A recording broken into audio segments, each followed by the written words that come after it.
Aujourd'hui, je fais partie des soulèvements de la Terre au même titre que les 150 000 personnes qui se sont engagées dans ce mouvement. Les interrogations soulevées par ce mouvement sont miennes et je partage les idées et les actions qui y sont portées.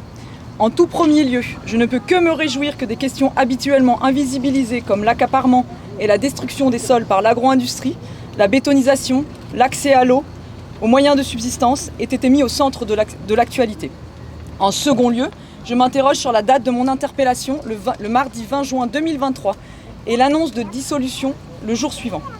Une opération de police qui a mobilisé pas moins d'une centaine d'agents avec les renforts du RAID, de la BRI et de la BAC s'est déployée pour interpeller simultanément des personnes présumées être en lien avec la manifestation interdite de Sainte-Soline et le désarmement de l'usine de Bouc-Bel-Air à l'encontre des sociétés Lafarge, France Buesa, Ortec Industrie Services, Boldroki France, Labrosse Équipement et l'Oxam.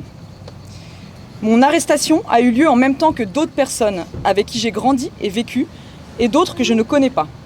J'ai été placée en garde à vue pendant 4 jours dans les sous-sols de la sous-direction antiterroriste sans aucun contact visuel avec les autres mis en cause.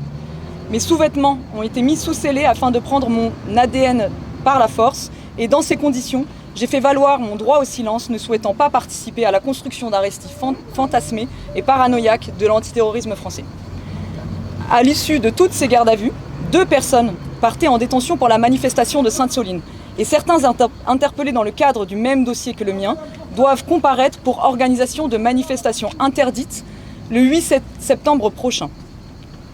À la fin de ma garde à vue, on m'a bandé les yeux afin de me déposer dans une rue inconnue. C'est là que j'ai pris connaissance de ma convocation en vue de ma mise en examen pour des faits de dégradation aggravée et d'association de malfaiteurs. Le ministère public fait le choix de multiplier les affaires judiciaires et de les morceler, et ce peut-être pour ne pas exposer la velléité gouvernementale de s'attaquer à un mouvement, celui des soulèvements de la Terre. À travers les soutiens multiples qui se sont manifestés, le sentiment qui persiste est bien qu'on cherche à attaquer un mouvement. Le message est clair. On tolère une écologie des petites mesurettes et on condamne celles qui tentent de visibiliser les responsables de la dégradation générale des conditions de vie sur Terre en cours et à venir. La manière dont ces arrestations ont été menées et l'ampleur de l'opération qui s'est déroulée aux 4 coins de la France marquent la volonté d'alimenter un récit fantasmé qui est un pur produit de la sous-direction antiterroriste. Les forces de police qui ont procédé à nos interpellations avec grand fracas sont les mêmes qui ont été déployées 8 jours plus tard pour exercer la dissuasion et la terreur dans les centres-villes et les rues des quartiers populaires après la mort de Naël. J'apporte mon soutien à toutes les personnes qui ont été exposées aux armes et à l'intimidation de ces forces spéciales de maintien de l'ordre. Je pensais que la justice souhaitait conserver son indépendance vis-à-vis du ministère de l'Intérieur. Cela me semble de moins en moins le cas. Me concernant, outre les problèmes juridiques qui seront abordés sur les qualifications retenues, je peux déjà affirmer que je ne me reconnais dans aucune des infractions citées. Concernant l'action menée à l'encontre de la cimenterie, il apparaît qu'une centaine de personnes sont entrées sur un des 50 sites les plus polluants de France, exploités par le grand bétonnier Lafarge, condamné récemment pour complicité de terrorisme. Des dégradations matérielles auraient été commises pour un préjudice estimé à 6 millions d'euros. Peut-on sérieusement croire que la multinationale Lafarge compterait sur des dommages et intérêts pour compenser cette perte au regard des 776 millions de dollars qu'elle a accepté de payer au gouvernement américain pour son soutien à l'État islamique en Syrie? Il n'est pas non plus inutile de rappeler que l'entreprise est soupçonnée par les autorités françaises d'avoir versé entre 4,8 et 10 millions d'euros au seul groupe État islamique. Je rappelle d'une part que l'entreprise reste à ce jour poursuivie en France pour complicité de crimes contre l'humanité et d'autre part que l'activité de cette société est critiquée depuis longtemps localement quant à ses conséquences écologiques et sanitaires. L'instruction sera longue. 31 personnes ont déjà été placées en garde à vue dans ce dossier sur la base de leur mode de vie et pour la plupart d'appréciation des services enquêteurs de photographie du réseau de bus marseillais.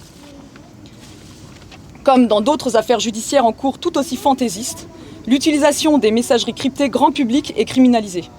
À l'heure où le fait de protéger ses données personnelles est à peu près conseillé à tout le monde pour le respect de la vie privée, on suspecte des personnes parce qu'elles n'ont pas un usage régulier et constant de leur ligne téléphonique.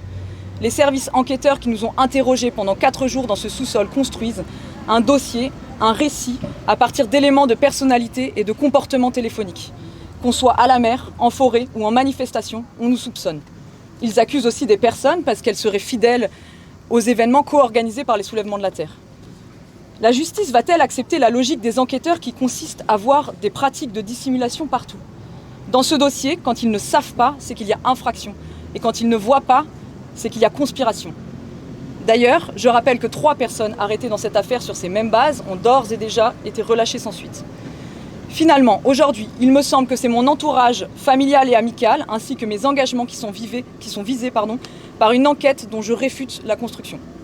Si un contrôle judiciaire devait être décidé, j'ose espérer que les restrictions dans mon quotidien ne m'empêcheront pas de voir et de parler avec mes amis d'enfance, ainsi que toutes celles et ceux avec qui je nourris l'espoir de la construction d'un monde respirable. Je ne peux qu'appeler aujourd'hui à continuer de lutter. Merci.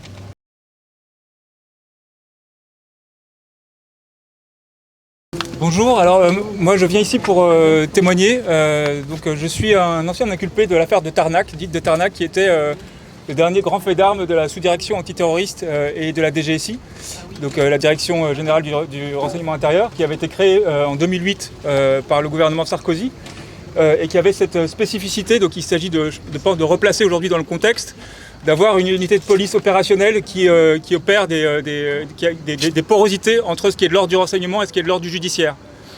De dire même des juges antiterroristes de l'époque, c'est cette capacité-là de porosité entre le renseignement et le judiciaire, qui sont d'ordinaire séparés, en tout cas officiellement, et donne une opérationnalité plus grande pour traiter ce qu'on a appelé à l'époque les ennemis de l'intérieur. C'est donc pas la sous-direction antiterroriste n'est pas une unité de police normale, elle ne correspond pas aux mêmes chaînes de direction, aux mêmes chaînes de commandement. Et aujourd'hui, c'est à quoi on assiste. À l'époque, donc l'affaire de Tarnac est restée comme le grand fiasco de l'antiterrorisme français, à peine démarré. Le procès qui a eu lieu au bout de 10 ans d'instruction a été plus le procès de l'antiterrorisme français que le procès des inculpés. Et aujourd'hui, il s'agit de bien se rappeler ça, c'est-à-dire que là, il s'est passé un temps durant lequel la sous-direction antiterroriste et la DGSI ont fait profil bas en termes d'intervention sur les domaines de la contestation intérieure. Et aujourd'hui, ce à quoi on assiste, c'est le retour de cette police politique, c'est-à-dire la définition de la police politique, c'est une porosité entre le renseignement, qui est de l'ordre de la police secrète, et l'opérationnalité, qui est de l'ordre de la police judiciaire. L'exemple historique le plus connu de ce type d'agencement, c'est la Stasi en Allemagne de l'Est, des dires même des juges antiterroristes qui critiquaient cette porosité à l'endroit de la sous-direction terroriste et de la DGSI, qui, je le rappelle, sont dans les mêmes bâtiments. C'est-à-dire qu'on a les bureaux, les endroits où les gens qui ont été arrêtés aujourd'hui ont été mis en garde à vue, sont les endroits de la Direction Générale de la Sécurité Intérieure. Donc on a dans les mêmes bureaux la police secrète et son bras armé judiciaire, qui est la sous-direction antiterroriste. Et ce qui se passe aujourd'hui, c'est qu'effectivement, comme l'ont rappelé les personnes qui ont parlé auparavant, c'est qu'on n'est pas dans le cadre d'une instruction antiterroriste, on est dans le cadre d'une instruction de droit pénal régulier, et on a les moyens qui sont mobilisés, des moyens de l'antiterrorisme, qui sont des moyens d'exception, qui ont été votés au titre d'état d'exception dans le contexte de la guerre contre la terreur, qui aujourd'hui, comme on l'annonçait déjà à l'époque, comme nous l'avons dénoncé pendant 10 ans, passent dans le droit commun et deviennent des moyens de police réguliers. C'est-à-dire que là, on a effectivement 3 juridictions différentes, avec une enquête et des interpellations qui sont pilotées depuis la SDAT DGSI, qui a une autonomie d'enquête sur la question, au mépris de tout principe de séparation des pouvoirs. Et donc ce que je voulais souligner en venant ici, c'est que l'affaire de Tarnac, qui a pu apparaître à l'époque comme un fiasco ou un dérapage de l'antiterrorisme, n'était pas un dérapage, on a essuyé les plâtres d'un dispositif qui aujourd'hui est en train de devenir un moyen de police régulier pour traiter des opposants intérieurs, pour traiter de la contestation civile intérieure. Et c'est ça le gros glissement, et qui fait qu'aujourd'hui, il s'agit de se solidariser massivement avec les personnes qui sont mises en examen, parce que ce qui se passe là, on n'est pas face à des moyens de justice et de police réguliers, on est face à un glissement, une torsion de l'état de droit vers l'utilisation régulière des moyens d'exception. Voilà, je vous remercie.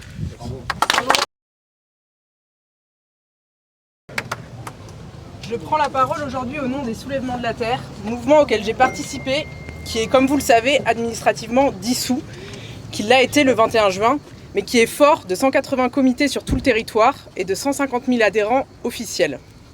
Pour rappel, le mouvement a relayé, sans hésitation, l'action du 10 décembre, qu'il n'avait pourtant pas organisée ni inscrit dans son calendrier. Cette action, comme d'autres mobilisations récentes ciblant l'industrie du béton, pour rappel, depuis 2019, Extinction Rebellion avait lancé des actions contre l'industrie du béton, il y en a eu une quinzaine jusqu'à maintenant, organisées par différents groupes. C'était l'une des manifestations de la propagation du mouvement pour la préservation des terres et de l'eau et contre les industries qui la menacent. Il nous semble primordial aujourd'hui de mettre en question radicalement la poursuite de la production frénétique de béton dans les usines les plus polluantes du pays. Dès le mois de décembre, un article du Parisien mettait pourtant en lien la volonté de Gérald Darmanin de dissoudre le mouvement et l'action de Bouk Bel-Air. Et dès ce mois de décembre, une tribune a été signée en moins de 24 heures par plus de 3000 personnalités publiques, affirmant d'une part l'impossibilité de dissoudre un mouvement qui se bat pour la préservation de nos conditions de vie sur Terre, et d'autre part l'urgence à mettre un coup de frein à certaines des industries les plus toxiques du pays, rendant hommage à celles et ceux qui ont le courage de s'y atteler. Depuis, la manifestation du 25 mars à Sainte-Soline a généré le renouvellement des menaces de dissolution. Le 5 et le 20 juin, une opération coordonnée de plusieurs services de police et de gendarmerie ont mis 35 personnes en garde à vue. Les unes à propos de l'instruction sur le désarmement de l'usine Lafarge et les autres dans une procédure suite à la manifestation du 25 mars à Sainte-Soline.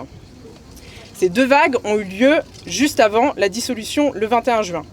Elles prennent le relais d'une répression par les armes, rappelons-nous des 4000 grenades qui ont été jetées sur les manifestants à Sainte-Soline, et d'une discréditation, le fait de traiter les manifestants d'éco-terroristes. On essaye clairement d'étouffer les mouvements écologistes en France. Donc pour Sainte-Soline, 2 personnes sont déjà en détention. L'une a écopé de 10 mois ferme avec mandat de dépôt et l'autre est en détention préventive et risque 7 ans de prison. Des procès vont avoir lieu aussi le 27 juillet, le 8 et le 21 septembre.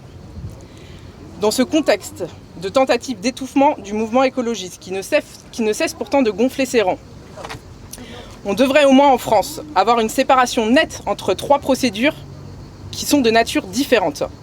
Celle engagée par le parquet pour la manifestation de Sainte-Soline. Celle, la procédure administrative qui concerne la dissolution. Et enfin, celle, l'instruction, qui est une enquête à charge et à décharge menée par la juge d'instruction d'Aix en Provence dans l'affaire Lafarge. Or, les arrestations du 20 juin regroupent au moins des personnes qui sont prises dans 2 de ces procédures. Et visiblement au profit de la 3e, qui est celle de la dissolution. En effet, elles permettent d'envoyer un message on ne peut plus clair aux personnes du mouvement, aux opposants et à ses détracteurs. La demande de dissolution a été opérée notamment par la FNSEA, au mépris de la séparation des pouvoirs exécutifs et judiciaires en France. Elle interpelle donc sur l'indépendance de la justice qui semble instrumentalisée dans un agenda politique du gouvernement. Les moyens mis en œuvre ensuite pour arrêter ces personnes par la sous-direction antiterroriste qui n'est pas censée mettre en place ce genre d'arrestation puisque ce n'est pas un dossier antiterroriste, plaquage au sol, mise au joug des interpellés avec arme à feu devant des enfants, intervention coordonnée sur tout le territoire, garde à vue de 96 heures, font écho pourtant aux pratiques de l'antiterrorisme. Donc les personnes qui sont aujourd'hui capturées dans ce filet répressif ne sont pas isolées. Elles font partie d'un mouvement national pour la défense de nos conditions de vie. Tout ce mouvement diffus aux 4 coins du pays est derrière elles et les soutiendra. Un référé suspensif va être mis en place contre la dissolution et réunit déjà des milliers de personnes qui contestent la procédure de dissolution et qui vont aller le faire devant le Conseil d'État. Comme on ne peut pas dissoudre par exemple le mouvement féministe, ça semble une décision qui est aujourd'hui inapplicable, tant le mouvement est vaste. Est-ce que Gérald Darmanin va arrêter le directeur du Seuil et mettre au pilon tous les livres qui sont sortis récemment qui disent « Nous sommes les soulèvements de la Terre » ? Est-ce qu'il va mettre en prison les 150 000 personnes qui ont adhéré au mouvement ? Est-ce qu'il va mettre en prison les différents membres des comités et des collectifs de lutte qui parsèment le territoire ?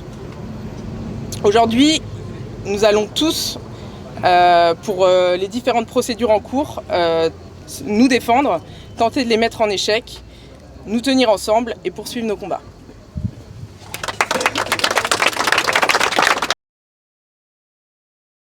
Alors moi je vais parler en tant que militante, entre autres des soulèvements de la Terre administrativement dissous, mais aussi et surtout en tant qu'architecte. Donc le site en question qui est cité dans l'affaire Lafarge est une cimenterie. Le ciment, c'est l'ingrédient clé pour faire du béton. La production de ciment et de béton dans les cimenteries et les centrales à béton est un processus extrêmement polluant. Le béton représente plus de 8% des émissions de CO2 à l'échelle mondiale. Le béton construit, mais il détruit aussi. C'est un matériau dont les architectes, ingénieurs, constructeurs ne peuvent a priori pas se passer. Et pourtant, il est temps de le remettre en question. Derrière le béton se cache l'industrie du BTP qui représente plus de 39% des émissions de CO2 à l'échelle mondiale. Et derrière le béton se cachent des entreprises comme Lafarge. Pollution de l'eau et de l'air des centrales à béton en région parisienne, extension de carrières en Loire-Atlantique ou en Mayenne et scandale de pollution de l'usine Lamal à Bouc-Bel-Air. Cette dernière fait partie des 50 sites les plus polluants en France. Depuis 2018, cette usine brûlait des pneus pour alimenter ses fours et bénéficiait de dérogations préfectorales qui lui permettaient de dépasser les normes d'oxyde de soufre fixées par l'Union européenne. Cerise sur le désastre qui a été rappelé précédemment, Lafarge a été reconnu coupable de financement de l'organisation Daesh en Syrie en connivence avec l'État français. Bref, elle correspond littéralement à la définition qu'on pourrait donner au terme d'écoterrorisme. Le béton n'a pas toujours existé malgré son hégémonie dans le monde de la construction. Il existe d'autres manières de construire sobres, locales et moins polluantes. L'État acquiesce face aux lobbies et profite des marchés pendant que la rénovation et les alternatives constructives restent des options en marge. Il est temps que tous les acteurs de la construction, concepteurs, constructeurs, entreprises, écoles d'architecture, ingénieurs, architectes, s'unissent et se mobilisent pour faire front. Nous sommes les premiers à être conscients du désastre de l'artificialisation des sols et des pratiques mafieuses qui règnent dans le BTP. Cette affaire Lafarge marque un tournant dans le milieu et nous, architectes engagés, nous tiendrons aux côtés de toutes les personnes arrêtées dans cette affaire. Oui, du coup, à l'issue de mon rendez-vous de première comparution là, pour un interrogatoire devant les juges d'instruction qui sont deux, j'ai été mise en examen pour association de malfaiteurs le 10 décembre 2022 à Bouc-Bel-Air et pour dégradation par voie d'incendie en bande organisée à Bouc-Bel-Air le 10 décembre 2022 à l'encontre de la société SAS Buesa. Donc la société Lafarge n'apparaît plus dans mes chefs d'inculpation, enfin dans les faits qui me sont reprochés. Et j'ai été soumise à un contrôle judiciaire qui m'interdit d'aller dans les Bouches-du-Rhône et qui m'interdit de manifester sur la voie publique aux abords de sites Lafarge, de tout type de sites en lien avec la société Lafarge. J'ai le droit de m'y balader s'il n'y a pas de manif, mais s'il y a une manif, c'est-à-dire s'il y a un rassemblement, il y a plusieurs personnes, j'ai pas le droit d'y aller. Et interdiction de rentrer en contact avec la deuxième personne mise en examen aujourd'hui qui s'appelle Johan.